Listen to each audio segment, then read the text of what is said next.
السلام عليكم ورحمة الله وبركاته. أسعد الله أوقاتكم بكل خير. هذه رسالتي إلى أخواتي الكريمات وبناتنا الغاليات. أسأل الله سبحانه وتعالى أن يحفظكن من كل شر. يا أخواتي، انتشرت ظاهرة لبس العباءة القصيرة. هذا شيء ما كنا نعرفه عند أمهاتنا في الزمن السابق. الآن كثير من البنات للأسف تلبس العباءة لكنها قصيرة، تبدي الرجل أو الكعب أو ما فوق الكعب، وقد يظهر الساق، وهذا الأمر لا يجوز وهو محرم. ونحن نعرف والله أن فيكن خير وفيكن محبة للنبي ولله جل وعلا وتعظيم، وفيكن من الخير فوق ما نتصور. لكن يا أخواتي، الخطأ يبقى خطأ، لازم ننبه على هذا الخطأ، ولازم نتكاتف، ولازم نتعاون حتى نمشي على الطريق الصحيح.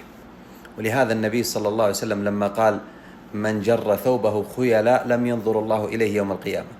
فقالت أم سلمة رضي الله عنها، أو قال عليه الصلاة والسلام: ما أسفل من الكعبين من الإزار ففي النار. فقالت أم سلمة رضي الله عنها زوجة النبي، قالت: فما تصنع النساء بذيولهن يا رسول الله؟ النساء ماذا يفعلن بثيابهن؟ قال: يرخين شبرا. النبي عليه الصلاة والسلام هذا توجيه للنساء، يقول يرخينه شبرا. فقالت الطاهرة المطهرة رضي الله عنها: إذن تنكشف أقدامهن يا رسول الله. إذا النساء يرخين شبرا تنكشف الأقدام. قال: يرخين ذراعا ولا يزدن على ذلك.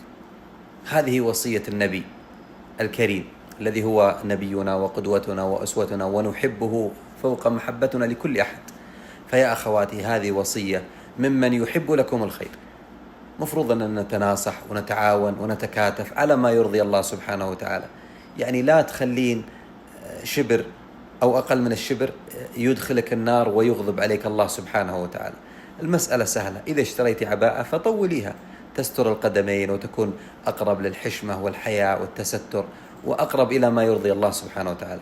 أسأل الله أن يحفظكن، أسأل الله سبحانه وتعالى أن يجملكن بالستر والحشمة والعفاف، إنه ولي ذلك والقادر عليه.